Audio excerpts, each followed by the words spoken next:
Se somos o grupo das reuniões científicas do time interdisciplinar de esporte e cuidados paliativos do Hospital Vila Nova Star, em São Paulo.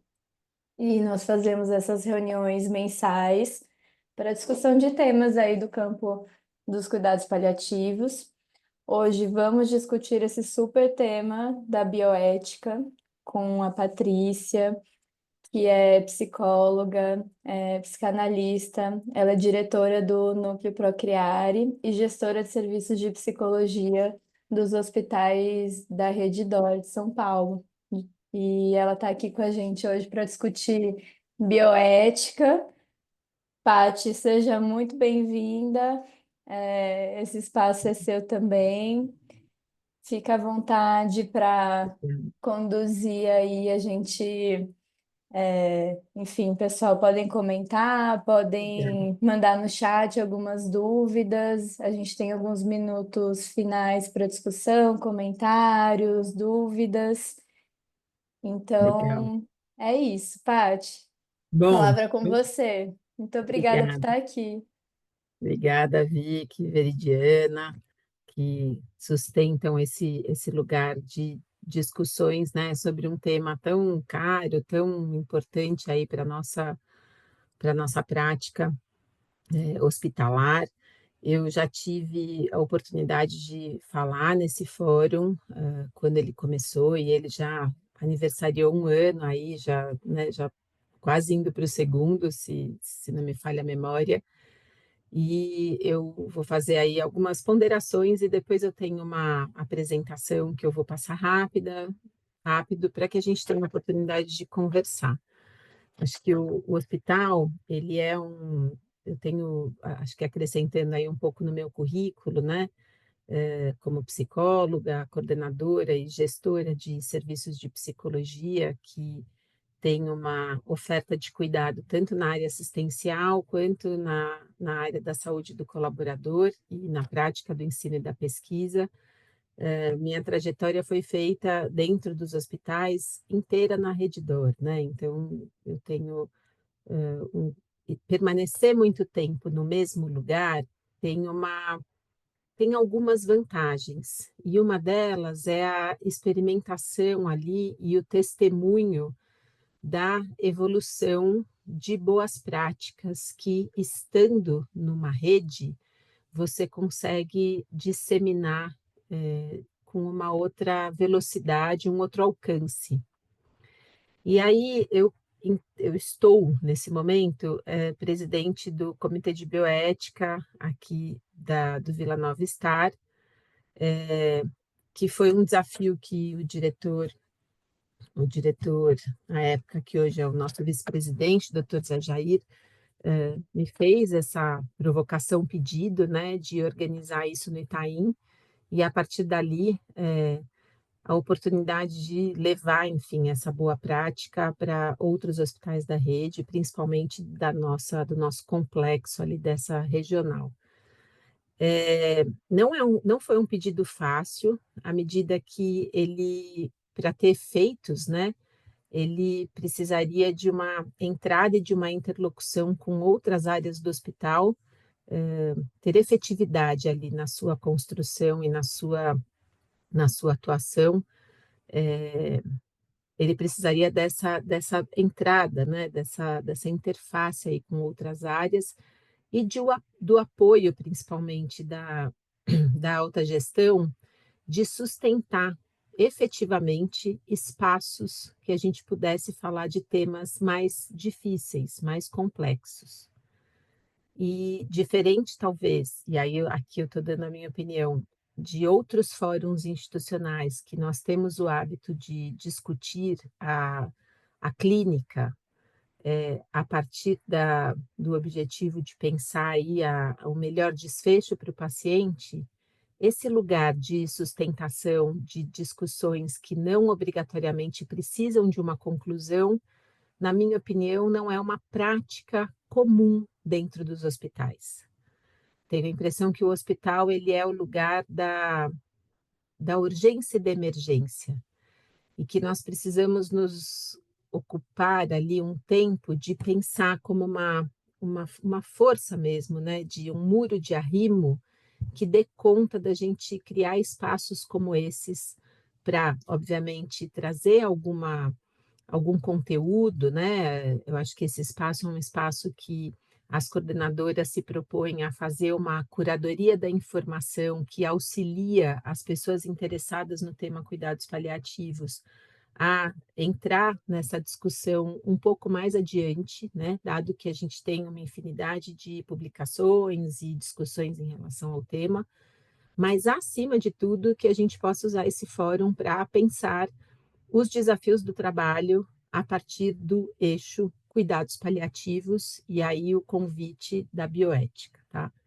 Então, eu quero, montei uma apresentação rápida aqui, para que depois a gente tenha esse espaço aí para fazer uma pergunta. Eu vou deixar, acho que a pergunta aqui, vou tentando melhorá-la durante a minha fala.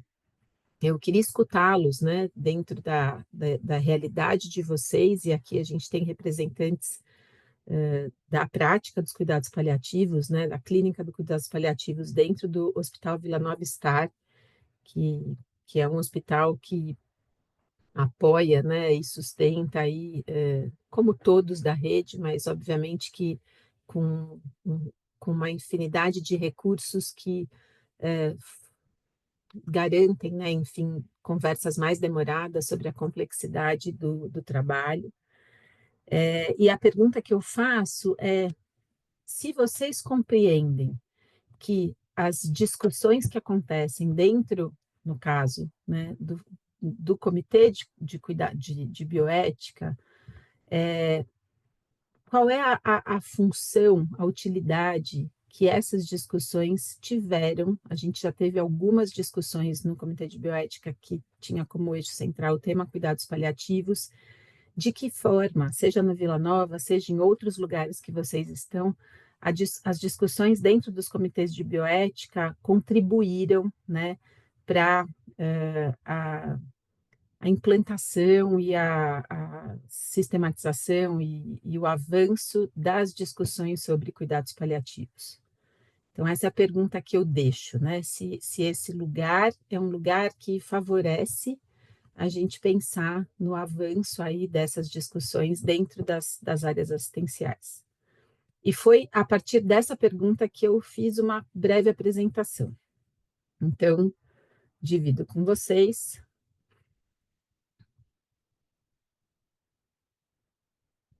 A pergunta de 1 milhão, vem a minha apresentação, ela está em modo apresentação? Sim? Sim, sim. Então, tá bom. O nome que a gente deu para a apresentação é Bioética e Cuidados Paliativos, da reflexão à transformação da prática. Não vou me demorar em relação à estrutura de um comitê, né? O Comitê de Bioética, ele é um colegiado multiprofissional, que tem uma função consultiva e não deliberativa. Ele vai discutir os temas relacionados à bioética e alguma questão em relação à garantia, né, dos princípios éticos que regem aí qualquer prática assistencial, autonomia, justiça, beneficência, maledicência como os principais, mas a gente tem discutido muito sobre a dignidade humana, né, a dignidade do cuidado, talvez como um tema principal. E ele pode ter uma ação mais ou menos efetiva dentro das instituições de saúde. Ele não é um comitê obrigatório, mas as boas práticas vão tornando ele uma obrigatoriedade, né? E, e aí essa multiplicidade de saberes e a composição de um grupo que sustente discussões complexas, eu penso que é o maior diferencial aí de um comitê de bioética.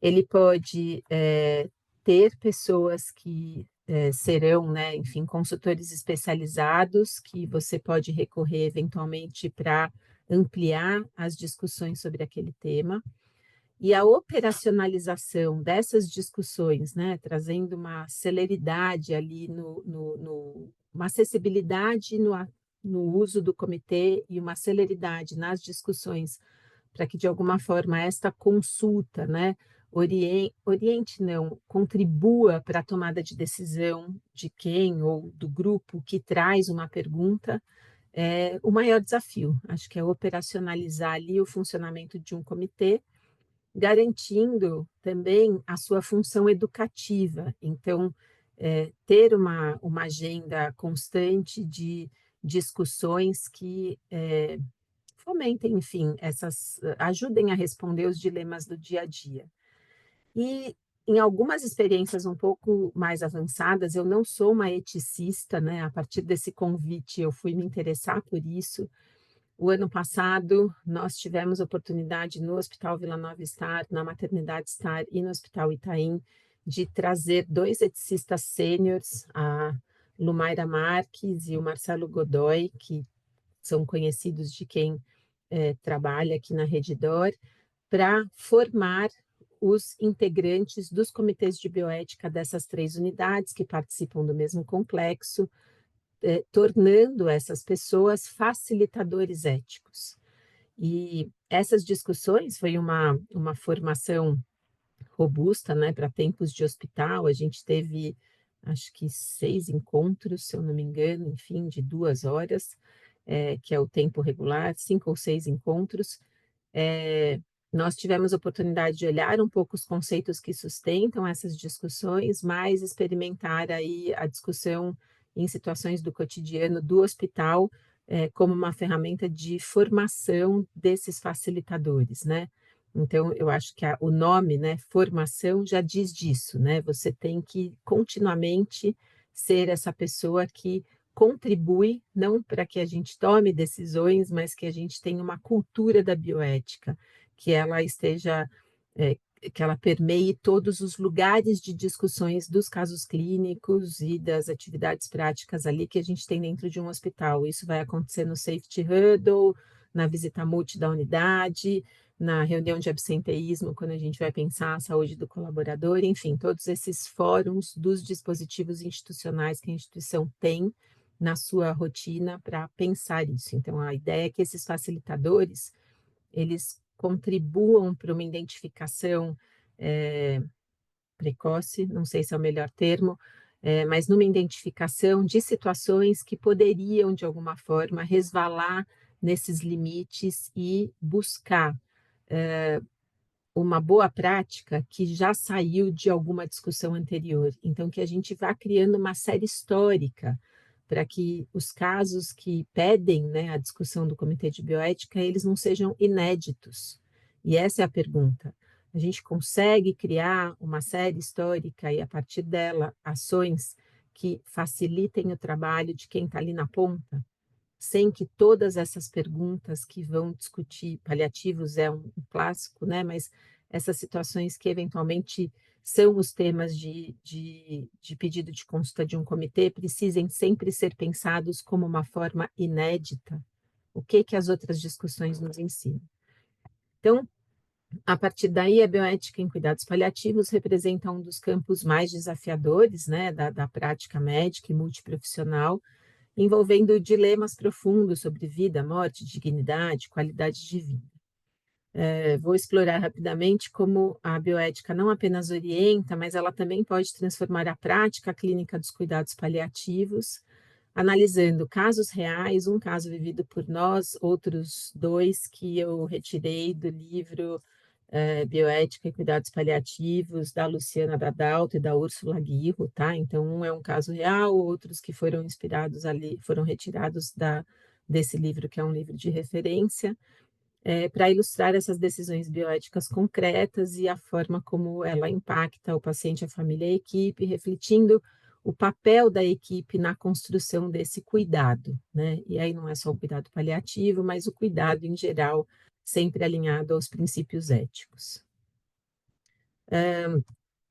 Os cuidados paliativos, eu fiz aqui pegando os 4 princípios, Quais são as questões recorrentes, e esse foi um exercício meu, as questões recorrentes que aparecem correlacionadas com esses temas, né? Então, autonomia, respeitar a vontade do paciente, mesmo que vá contra a orientação médica.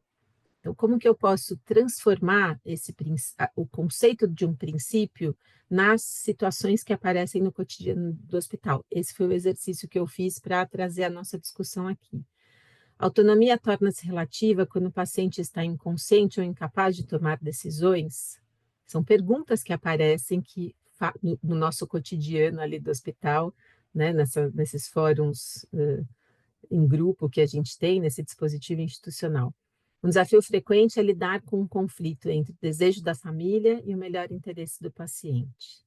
Sobre a beneficência, atuar para o bem do paciente, proporcionando alívio da dor e sofrimento, é um jeito mais traduzido de compreender essa questão. Um dilema comum surge quando a suspensão de medidas invasivas é mais benéfica que a continuidade do tratamento, exigindo avaliação cuidadosa do que realmente beneficia o paciente. Essa é uma pergunta que vai aparecer também ali nas nossas visitas diárias. A não maleficência, né? Evitar causar um dano ao paciente, inclusive o sofrimento decorrente de medidas terapêuticas fúteis. Existe um delicado equilíbrio entre o risco da obstinação terapêutica versus a omissão do cuidado necessário. E é sobre isso que, de novo, nós encontramos os temas de discussões dos grupos. E, por fim, a justiça, né, garantindo equidade na oferta de cuidados e acesso aos recursos, e aí não é só dos cuidados paliativos, mas de todos os cuidados. Todo mundo tem o mesmo acesso no mesmo tempo. O desafio está sempre em assegurar que os pacientes recebam o mesmo nível de cuidado e respeito às suas decisões. E no dia a dia, nós entendemos que a equipe vai mensurar um pouco se há essa diferença ou se não há essa diferença. E percebendo que eventualmente possa haver alguma diferença, isso entra como um incômodo e um mal-estar ali de novo nesses fóruns de discussões, né? Independente dos fatores sociais ou econômicos. Eu trago rapidinho o caso do Jefferson, um nome aí que eu inventei. Ele teve um quadro clínico, paciente com câncer refratário em progressão, com uma cardiopatia associada, há um agravo na situação por falta de alinhamento entre as equipes, e onde aparecia para a equipe da casa ali a oncologia orientando para as medidas paliativas, enquanto a titularidade entendia como um investimento pleno. O contexto familiar fala de uma negação, usando a fé como um recurso de enfrentamento, e a comunicação entre equipes e com a família apresentando falhas significativas, dificultando a tomada de decisões coerentes. Os dilemas que apareciam no cotidiano ali do nosso dia, do nosso trabalho, a contradição entre as equipes, até que ponto, né, enfim, é possível manter uma prática assistencial sustentada nessa contradição, que aparecia no nome de distanásia versus cuidados paliativos. E a questão que vem, então, como uma reflexão, é como o Comitê de Bioética poderia facilitar o alinhamento entre as equipes e qual o limite entre respeitar a autonomia da família e proteger o paciente dessa obstinação terapêutica, que impacto a fé, que aparecia muito presente no discurso, teria nas decisões médicas. Vou para o segundo, aí um caso do livro, né, e aí a gente pode, ao final, abrir para essas reflexões. Esse é o caso da Dona Maria, que eu tiro do livro, uma idosa com doença de Alzheimer já avançado, em estado funcional limitado, que teve um episódio de engasgo, levou à deterioração clínica e à hospitalização, criando um cenário de decisões difíceis para a família e a equipe. De contexto familiar, a filha num sofrimento emocional intenso, buscando respostas rápidas e medidas resolutivas. Tem um pedido explícito sobre intervenções agressivas, mesmo quando o benefício real para o quadro clínico é questionável. Recortando aí como dilema ético, né, surge o conflito entre respeitar a fala, a vontade, né, e aí, para quem é da psicologia, e tem várias aqui, vontade e desejo, né, que diferenças existem entre aquilo que se diz e como se sustenta aquilo que se diz, tendo uma leitura mais abrangente da situação real ali, que está presente. Então, esse conflito entre respeitar a vontade da filha e manter essas medidas invasivas versus evitar um sofrimento adicional ao paciente. Questionando, né, o papel da família como um representante legal e também emocional, e como garantir aí uma comunicação de um prognóstico em um contexto emocionalmente carregado. Como é que você diz para uma família sobre esse prognóstico quando há um, um, um pensamento algo descolado ali em relação ao que está acontecendo.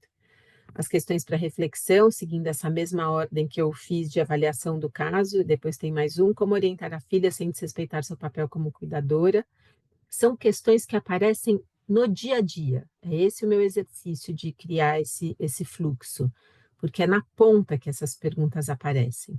E a gente consegue sistematizar isso dentro de uma discussão de um comitê, mas ele, de alguma forma, tem que contribuir para que, no caso, né, o time de paliativos consiga pensar em fluxos, apoios, que garantam que essas respostas, essas perguntas que aparecem no dia a dia tenham um espaço de escuta e de auxílio na tomada de decisão, né? De que forma podemos garantir que o cuidado oferecido preserve a dignidade do paciente, mesmo diante de tantas pressões emocionais? O caso da Meire, também nesse mesmo exercício, um paciente com quadro oncológico em progressão e perda funcional significativa, gerando sofrimento físico e psicológico intensos. A paciente pede, então, uma solicitação explícita por eutanásia, após 72 horas de sedação contínua, colocando a equipe diante de um dilema ético e legal profundo. O impacto disso na equipe multiprofissional, muito angustiada e emocionalmente afetada pela situação, enfrentando conflitos morais e profissionais em cada ato do cuidado. E aí o dilema, né, a tensão entre respeitar a autonomia da paciente versus os limites éticos da prática, né, médica no Brasil. Esse caso levanta questões fundamentais, né? Esse desejo de eutanásia reflete uma demanda por controle sobre o processo de morte. Como que a bioética pode ajudar a equipe a lidar com esse sofrimento moral após a morte do paciente? Porque terá um depois, né? E aí, feito essas apresentações desses fragmentos aí de caso, que daria para a gente discutir, mas não é o meu intuito aqui, é trazer uma reflexão de como ele se desdobra no cotidiano, eu retomo, então, o alcance real, né, do papel aí do Comitê de Bioética, né? Se ele ocupa um espaço consultivo na prática clínica, como que o parecer, o produto final de uma discussão de um comitê de bioética influencia diretamente a tomada de decisão sobre aquela pergunta. Como garantir que essas decisões, né, dessas discussões, orientem efetivamente a prática diária dos profissionais. E quando eu digo profissional, não é só do um a um, embora isso seria o mundo ideal, mas às vezes a gente tem sempre uma coordenação, um pequeno colegiado que sustenta a discussão dessa prática dentro do hospital. Então, o grupo de cuidados paliativos, né? Que é formado por médicos, enfermeiros, psicólogos. Então, de que forma essas discussões orientam efetivamente a prática, ou auxiliam, talvez fique melhor, a prática diária desse grupo para sustentar, então, outros espaços de discussão, ou de orientação, ou de apoio, para que a equipe da ponta possa conduzir essas situações que são cotidianas num hospital como o nosso, de alta complexidade, sem que seja sempre inédito. O caso é inédito, ele é particular, mas a decisão deve gerar uma boa prática. Tem uma atuação preventiva, né? Como que o comitê pode atuar de maneira preventiva e não apenas reativa.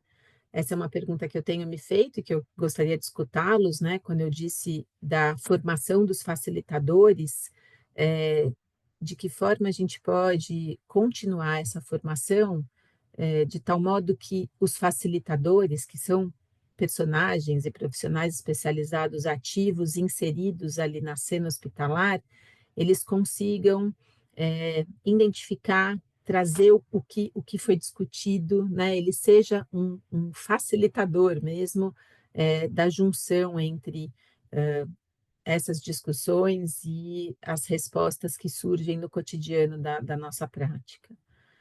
A implementação das recomendações, então também uma questão, as recomendações do comitê são implementadas de fato ou elas permanecem apenas num campo teórico, que temo que eventualmente isso seja a saída mais frequente, né? À medida que a gente discute para um caso, mas sem que aquilo se desdobre numa prática, né? Numa boa prática.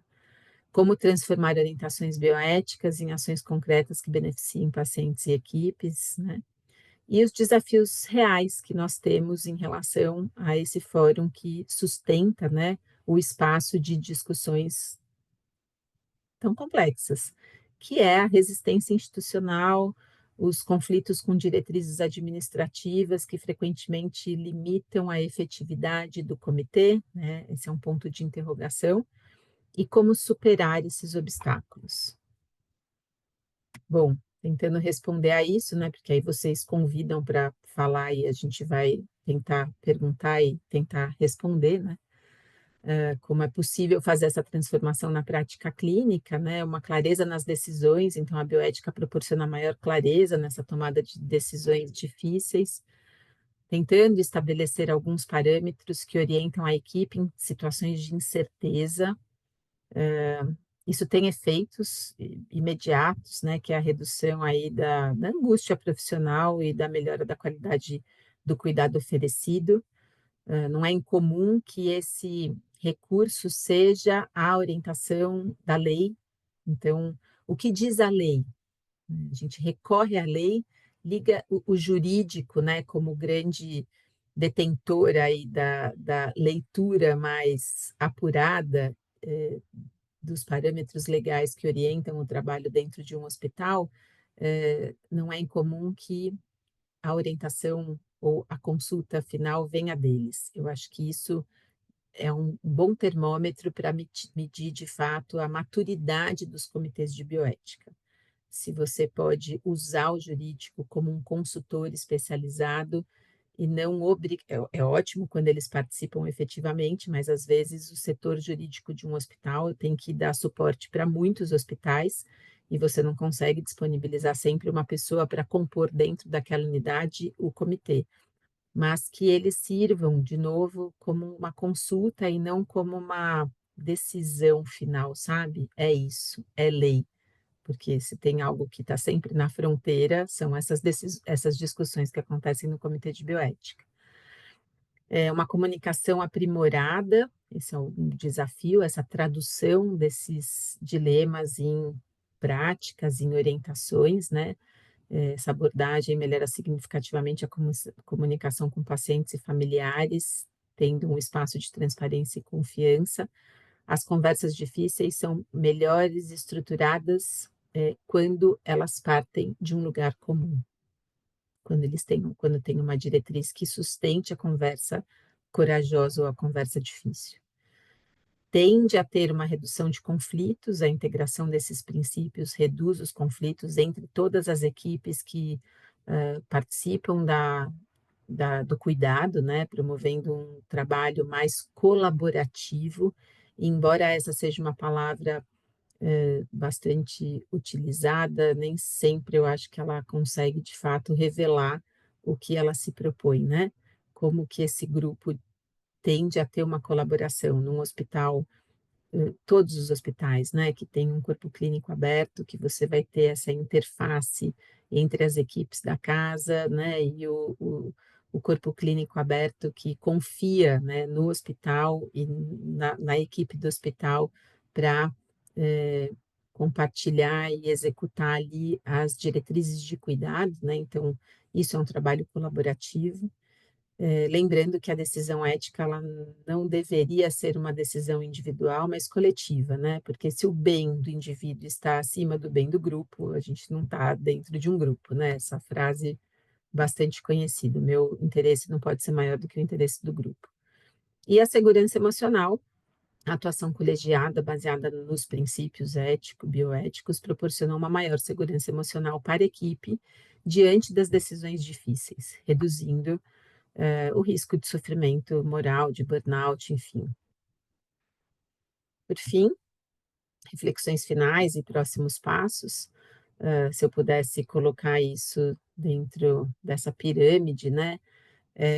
O conhecimento, essa base teórica sólida sobre os princípios fundamentais, garantem que a gente tenha uma reflexão contínua, questionando constantemente as práticas e decisões que acontecem num hospital, e num hospital como o nosso, de alta complexidade e de excelência, né, tanto na estrutura tecnológica quanto de recursos humanos e processos bem estabelecidos. Na sequência, isso sustenta um diálogo aberto entre as equipes e os pacientes e os familiares, o que a gente pode chamar de comunicação efetiva, para então ter de fato espaço para práticas transformadoras que surgem a partir dessas discussões, né, e dessas decisões alinhadas com uma cultura da bioética, para que no mundo ideal a gente tenha uma integração plena da bioética, né, ou da cultura da bioética incorporada naturalmente no cuidado diário e não só como uma lembrança nas situações mais extremas. Dessa forma, né, volto à pergunta, como que podemos fortalecer a integração entre bioética e cuidados paliativos na nossa prática diária?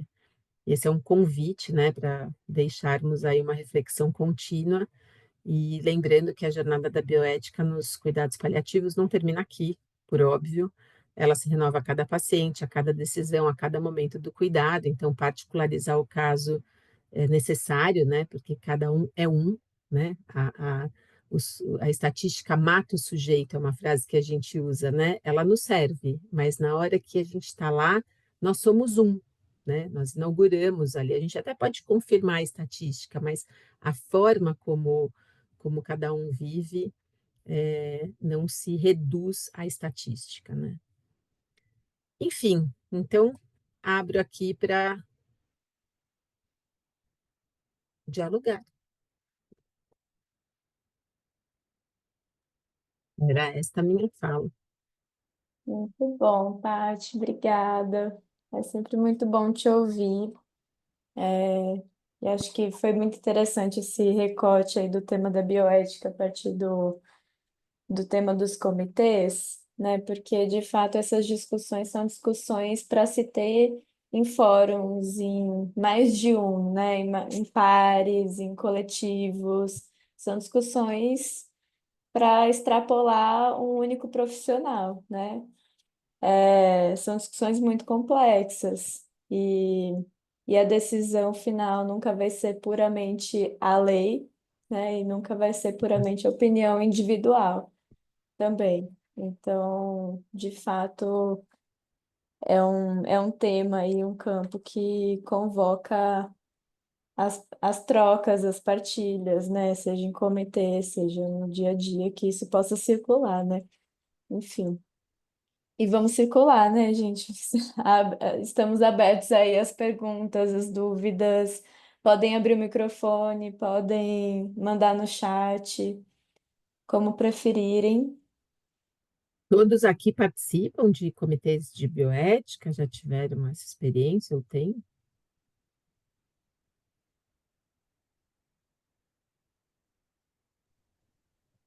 Olá, boa noite, tudo bem? Tudo ótimo. Eu sou o Marcelo, eu sou fisioterapeuta e a gente está, eu sou da cidade de Resende, no Rio de Janeiro, paliativos, né? Aqui, então, a gente ainda está vencendo muita. muita ignorância, podemos dizer assim, né? E eu trabalho numa unidade que não tem um comitê de bioética. E assim, é muito difícil a gente conversar isso com alguns profissionais, né? Por exemplo, a gente teve um caso de um senhor que ele, por conta de idade avançada já, né? Ele tinha decidido que ele não queria comer mais porque ele queria ficar tranquilo no cantinho dele, só tomar um cafezinho, sabe, um mingau que ele gostava. E nisso a médica, ela, mesmo indo contra a vontade da família, ela colocou uma sonda naso nesse paciente. E quando a gente foi conversar, né, a família tava achando aquilo muito invasivo, enfim. E a médica, ela disse que ela tinha se formado para salvar vidas e não para matar. E que se a família insistisse em retirar a sonda do paciente, ela chamaria a polícia. Então, assim, foi todo um trabalho assim muito difícil para a gente conseguir mostrar para a família que não seria chamada a polícia, que eles seriam amparados pela lei, né, que era uma questão ética, não era uma questão criminal, né? Então, assim, no fim deu tudo certo. O paciente fez uma passagem muito tranquila, a filha agradeceu muito a gente, falou que foi a melhor decisão que ela tinha feito, né? Então, assim, como é que a gente faz, já que a gente não tem aí um comitê de bioética, né? Como é que a gente consegue lidar com essas questões, né? Assim, nesse caso a gente teve muita sorte que a família conseguiu entender, mas a gente sabe que o peso de um médico é muito maior. Quando o médico fala uma coisa, né, meio que derruba tudo que os outros profissionais da saúde já falaram. Então, assim, a gente conseguiu um resultado positivo com essa família, mas como que a gente conseguiria, assim, ser mais efetivo, já que na nossa unidade não tem esse comitê? A Veridiana levantou a mão, não sei se ela quer responder ou... Eu ia fazer outro comentário, Ah, só para acho que acrescentar do Marcelo. Às vezes o hospital não tem um comitê de bioética, mas se tiver mais de 30 médicos, é obrigatório ter um comitê de ética. Então, essas questões às vezes podem ir para o comitê de ética. é. Eu penso, Marcelo, que sim, acho que um hospital, quando ele é comprido, né, assim, ele é grande, ele vai tendo, como disse a doutora Verdiana, esses espaços internos para poder discutir, né? Como a gente tem a medicina ocupacional, quando tem acima de 500 funcionários, enfim, então eu acho que fica mais fácil, né, você ter um lugar que você pode destinar. Eu penso que essas situações, por exemplo, vou falar sobre isso que você disse, como que o hospital também dá espaço para que um profissional que se sente desconfortável na condução do seu trabalho, ele possa, com responsabilidade, eh, passar o caso para uma outra pessoa. Acho que essa é a solução simples, mas antes disso, poder dividir com outra pessoa essa sua leitura sobre o caso. Sempre me chama a atenção quando as decisões muito difíceis partem de um só. E eu penso que isso é para a vida, tá? Só cada um pensar na sua própria vida. As decisões mais difíceis que vocês tiveram que tomar, vocês tomaram sozinhos, sem falar, sem partilhar com ninguém, né? Elas tendem a ser mais difíceis de serem tomadas. O ato é sempre do sujeito, o ato é sempre de um, mas a gente vive em bando, né? E esse grupo, ele, ele te traz um lugar também de posicionamento, de identidade, de pertencimento, e que você tenha essa possibilidade de levantar a mão e falar: estou com dificuldade na condução desse caso.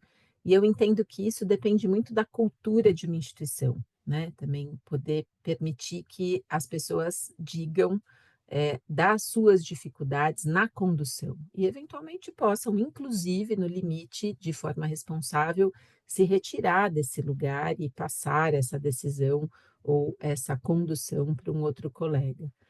E aí eu penso que quando a gente, às vezes, cria, e eu vou passar a palavra já, mas, por exemplo, dispositivos, que eu vou chamar de dispositivo a prática de uma conferência familiar, pode ser uma saída que parte dessas discussões como um recurso que a equipe, a gente faz isso, às vezes sem o nome, né? Então, nas situações difíceis, por que que a gente não pode, então, trazer o que a gente chama de uma conferência familiar e pensar que termos sustentam esta intervenção, que é pôr a situação difícil para circular, né? Então, seria uma sugestão em relação ao que você está falando. Veri, você está com a mão levantada aí. E É, depois a Fê e depois o doutor Rafael. muito boa a aula, viu, Paty? Obrigada por estar aqui e compartilhar um pouquinho com a gente. O que É eu uma ia. reflexão, não é uma aula, tá? É uma reflexão em voz alta. Estou ensinando nada, eu fui pensar. Eu acho que é uma coisa que eu fico pensando, né, que o Comitê de Bioética eu adoro, assim, quando a gente consegue, né, fazer essas discussões, que nem sempre os casos que vão para o Comitê de Bioética, a equipe de paliativos está envolvido. Então, eu acho muito legal que são temas que as pessoas vão refletindo sobre ele, né? Uhum. É isso, às vezes não tem uma resposta certa ou errada, às vezes o que a gente acredita ser o melhor não é o que às vezes que o comitê vai sugerir. Mas é isso, essa discussão, né? E vários profissionais discutindo com olhares diferentes. Acho que isso enriquece tanto a cultura do hospital em ter uma nova situação e aquele conceito já está mais sedimentado, não ser totalmente uma novidade, né? Então, não chegou aí para o comitê de bioética, mas assim, recentemente a gente fez uma intubação paliativa no Vila Nova, é um hospital recente, então vocês falam, putz, uma intubação paliativa, uma coisa simples, tá? Mas um hospital que tem poucos anos, né? Então, assim, é uma coisa legal que está acontecendo. Eu acho que o comitê colabora nessas discussões com os outros profissionais para que todo mundo se sinta confortável para a gente fazer essas coisas, né? Então, eu acho que enriquece muito quando a gente tem essa oportunidade. Toda a razão, obrigada. E, Fernanda?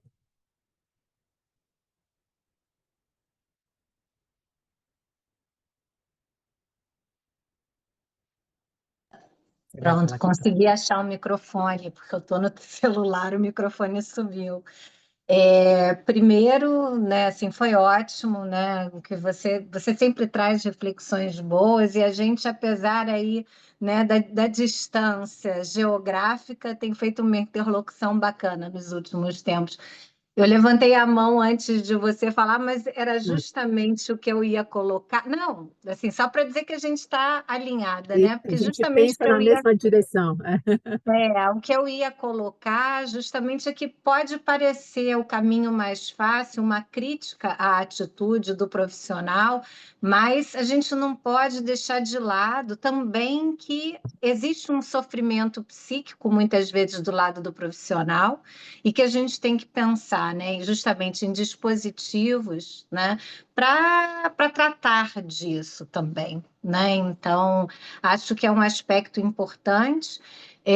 Eu tenho estudado sofrimento moral, né, o tema da minha dissertação, do mestrado, e acho que o desafio ali de juntar pessoas, né, com lógicas de pensamento distintas, para justamente debater. Então, eu acho que tem, embora não resolutivo, mas consultivo, acho que tem sempre uma produção de algo nessa discussão, né, e que vai trazer benefícios, eu penso, para a formação de cada um e para a instituição.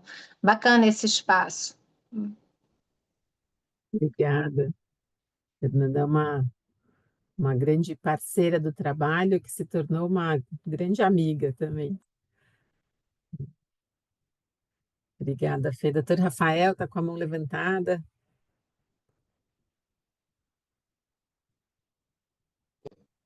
Boa noite, obrigado, boa noite, obrigado pela oportunidade.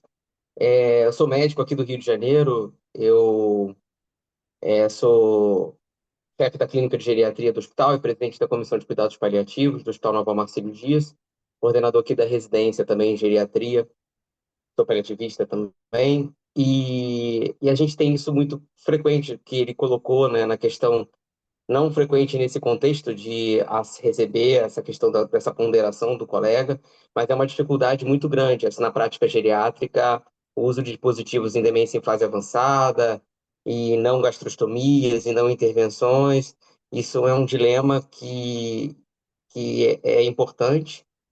Na prática clínica diária, é muito mais fácil a gente falar dos cuidados paliativos e das questões éticas ligadas aos cuidados paliativos e cuidados ao fim de vida no contexto da doença oncológica, mas no contexto das doenças não oncológicas, crônico-degenerativas, nas síndromes demenciais, nas cardiopatias avançadas, nas pneumopatias, elas são mais complexas, até por curso é mais flutuante, mais difícil de prognosticar o desfecho de fim de vida.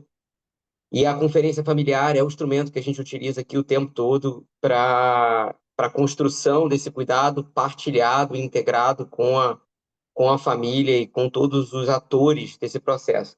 E a gente lança a mão, a gente não tem um comitê de bioética, mas a gente tem uma comissão de ética no hospital, que é bastante atuante. Então, os casos mais complexos, como sedação paliativa, já tivemos alguns, casos de extubação paliativa, também já fizemos algumas. Agora, um caso mais recente que a gente está lidando, apesar de ser geriatra, né, e paliativista, mas é, a comissão é abordada. A gente está com uma criança que está 7 meses internada, um bebê, um patal, com um prognóstico muito sombrio, e com a família com um sofrimento muito intenso, com uma história complexa, envolvendo essa gestação e depois o diagnóstico da síndrome. Então, a gente está se debruçando e se aproximando dessa família, construindo um cuidado partilhado e levando isso, essas decisões a comissão de bioética para nos ajudar nessa construção ética do cuidado de uma situação mais extrema. Eu acho que é importantíssimo essa troca. Parabéns pela colocação, pela apresentação e poder abrir esse espaço de partilhar, né? Eu também frequento hospitais aqui da Rede Dora, aqui no Rio de Janeiro, que eu coordeno um programa de cuidados paliativos para uma operadora de saúde, e vou muito comumente à Rede Dora e a outros hospitais do Rio para pegar casos de cuidados paliativos oncológicos ou não oncológicos, e a gente o tempo todo interlocuta com os comitês e com os profissionais da área. Parabéns para o rapaz aí que conduziu, o fisioterapeuta que conduziu lá em Resende. Como a colega falou, chamar para conversa, tentar expor a exposição de motivos, né, e explicar, né, que está respeitando a biografia, o desejo, a vontade do paciente, e que também a literatura mostra que não há nenhum benefício de alimentação artificial em demência avançada, em cuidados ao fim de vida, não há nenhum ganho, o paciente não melhora a sobrevida, não melhora a mortalidade, não há nenhum tipo de ganho nesse contexto, né? Então, ainda é mais contra a vontade do paciente e da família. A gente tem conduzido dessa forma e tentar chamar essa pessoa para partilhar as decisões, né? E tentar fazer entendê-la que isso faz parte do cuidado, né? E como fazemos o nosso juramento médico, curar quando possível, aliviar o sofrimento sempre, né? A gente sabe que a gente não vai curar muito boa parte das coisas que a gente no contexto, principalmente no contexto dos idosos com doenças avançadas. Tá bom? Parabéns mais uma vez pela iniciativa. O que eu puder contribuir e ajudar. Foi a primeira vez que eu estou participando da reunião. Recebi o link do grupo de colegas aqui do Rio e, se puder, participarei de próximas. Muito bem-vindo, muito obrigado aí pela tua colocação. Eu estava te escutando e acompanhando as mensagens do chat, a Lara Torreão, que acho que é da Bahia, né, falou que as discussões lá acontecem entre todas as unidades. Isso eu entendo que Lara, é muito sofisticado, a gente hoje consegue olhar para isso, né? Quando eu contei que a formação que nós fizemos aqui, e a formação, assim, a boa ideia todo mundo tem, como eu digo, né? O que a gente tem é o desafio de operacionalizar a boa ideia. Então, quando alguém fala assim, tive uma grande ideia, eu falo, não consegui olhar o contexto. Como que eu coloco essa ideia em prática? E permanecer muito tempo no mesmo lugar, no meu caso, felizmente, na Redditor, mas isso pode acontecer em qualquer lugar, você acumula uma série histórica de situações recorrentes ou inéditas. E, em geral, elas são recorrentes, mas elas têm esse caráter de ineditismo. Então, quando a gente fala, vamos fazer uma formação de facilitadores éticos, a primeira proposta que eu fiz é que isso fosse em conjunto com os 3 hospitais que se tornam ali um complexo e que tem temáticas muito diferentes, né? A gente tem o Vila Nova, o Itaim, que tem o programa de transplante, a maternidade estar, todos os temas relacionados com isso. Foi riquíssimo, né, a formação, porque a organização dessa formação se deu a partir dos casos que foram vividos dentro do hospital. Então, um dia a gente falava da mater, no outro dia um caso do transplante, no outro dia um caso do Vila Nova, ou de cuidados paliativos, ou de oncologia. E, assim, foi impressionante. Eu falei, ninguém vem, imagina, quarta-feira à tarde, das 4 às 6, eu vou ter que tirar 32 pessoas da rotina do hospital. Falei, acabei eh, com as minhas relações sociais ali, com a minha poupança social. E adesão, assim, a gente teve 90% de adesão em todos os encontros, obviamente, um dia ou outro, com a diretoria participando. Nós tivemos 2 dos 3 diretores participando dessa formação. Então, eu falei, bom, avançamos um passinho, né, em relação a isso. E aí eu vou tentar fazer uma costura, nada a ver, assim, de cara, mas eu estava numa aula sobre governança clínica esse final de semana, e a discussão era sobre gestão de riscos, e aí o professor trouxe uma imagem, um gráfico em formato de esfera de todos os riscos que eles decidiram ali no Fórum Mundial Econômico em relação ao que pode acontecer no mundo, e eles fazem um desenho, não sei se vocês viram, muito interessante, de quais são os principais problemas aí nos próximos de 2 a 10 anos. E aí cada é uma esfera com bolinhas, e cada cor significa um risco, né? Risco econômico, risco social, enfim. E aí, eu confesso que eu não acompanhei o último gráfico do penúltimo encontro, mas na discussão ali, os entendidos, depois a gente foi olhar, disseram que um risco que não tinha no último gráfico era a polarização social. E aí, psicólogo, né, ficar fazendo amarrações, assim, eu acho que quando né, o Rafael fala, a Fernanda, a Lara, enfim, acho que todos os exemplos vão dizendo de como é fácil, dentro do nosso microcosmo, a gente decidir pela saída mais fácil, que é a da polarização, ou isso ou aquilo, ou entuba ou não entuba, né? Ou dá o remédio ou não dá o remédio, ou joga fora o remédio que foi preparado e que a operadora não pagou, ou dá para uma outra pessoa.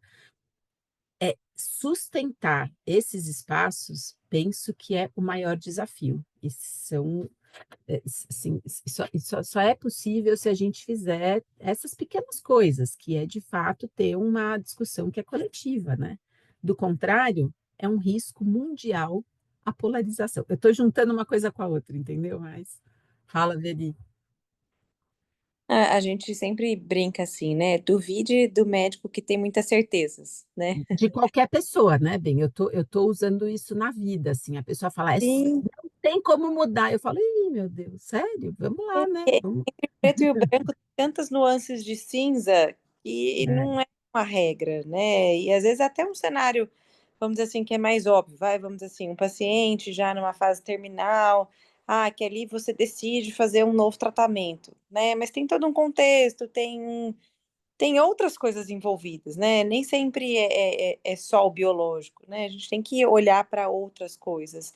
E a reflexão, você veio trazendo várias questões, né, de reflexão, vim pensando assim, o quanto também a comunicação ajuda, né, e as pessoas não aprendem comunicação, né, então a gente como médico, como profissional de saúde, eu falo médico porque é o médico que tem vontade de falar tudo no cognitivo, né, então é tudo biológico, técnico e é tudo no cognitivo, e as famílias não tá, às vezes, naquela página do cognitivo, né, tem acho que um dos últimos artigos do Dani sobre comunicação, que é a anatomia da comunicação, é justamente sobre isso. Se você não fizer o vínculo e tiver uma ressonância emocional, você não vai conseguir entrar no cognitivo. Então, não adianta chegar para uma família que está totalmente esfrangalhada ali por conta do que está acontecendo e querer falar da sonda, porque ela não está nessa fase, né? E você não vai conseguir chegar em lugar nenhum, né? Então a gente também tem que ter essas percepções, né?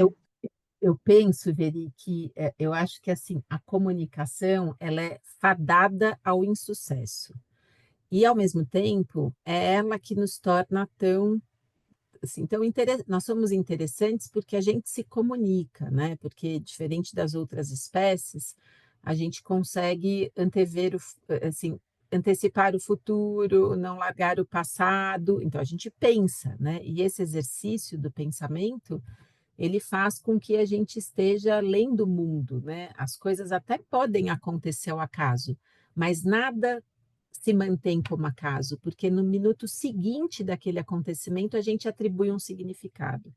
Eu entendo e acho que tem um campo eterno de pensar comunicação. Mas eu entendo que esse desencontro que você fala, para mim, tem mais a ver com uma questão política, que é a verdade está na boca, na palavra de quem, do que de fato uma questão de técnica. E alguns aqui já têm uma jornada, eu considero que hoje, né? Desde que eu entrei no primeiro estágio no hospital, em 94, 95, né? Então, ainda estagiária, faz 30 anos que eu frequento hospital. Então, acho que isso nos dá me dá uma série de experiências, né? Então, eu pude observar o quanto de fato, eu pude testemunhar o quanto de fato o que a gente preconiza hoje do cuidado centrado no paciente, ele sofreu modificações ao longo dessas 3 décadas. Hoje, por todas as razões que a gente poderia passar a noite aqui discutindo, a gente vê um deslocamento do lugar absoluto de saber, do discurso da medicina. Eu não estou falando de médicos aqui, tá? Mas que ele se faz a partir da expressão de médicos, né, e outros profissionais que atuam nessa lógica, para suportar um pouco uma conversa com esse sujeito que também é informado sobre aqueles acontecimentos. Obviamente que a diferença de um paciente para um médico é que às vezes um paciente ele é especialista na sua manifestação, na sua condição, e o médico ele é especialista numa série de condições que capacitam ele a uma tomada de decisão compartilhada muito mais lúcida do que quem está tomado pelo horror da sua condição clínica. Então, como psicóloga, é por onde eu vou orientando um pouco algumas intervenções que a gente faz nessas situações de dilema. Mas tudo isso eu fiz uma digressão longa para falar. Eu acho que mais do que a técnica da comunicação, e isso tem inúmeras possibilidades, e gente séria e gente não tão séria, pensando na anatomia, na estrutura da comunicação, eu entendo que a palavra, quem é dono da palavra, da verdade, isso é uma questão política, entendeu? E acho que a gente vê isso se modificar no nosso cotidiano. Não sei se eu estou conseguindo dizer o que eu quero falar. Então, mudou. Hoje o paciente não é meu sogro de 95 anos, que embora seja um cara culto, um cara estudado, um cara atualizado, né? Ele tem cabeça boa, ele continua produzindo palavras cruzadas. Não é que ele preenche, tá, gente? Só para falar, ele constrói palavras cruzadas. O médico, o que vem do médico, mesmo nesse personagem, tem um lugar de verdade absoluta. Então ele fala, o médico disse. E eu penso, aí eu estou fazendo uma reflexão em voz alta, usando essa oportunidade, que tivemos modificações nas últimas décadas em relação a isso. É um lugar do saber.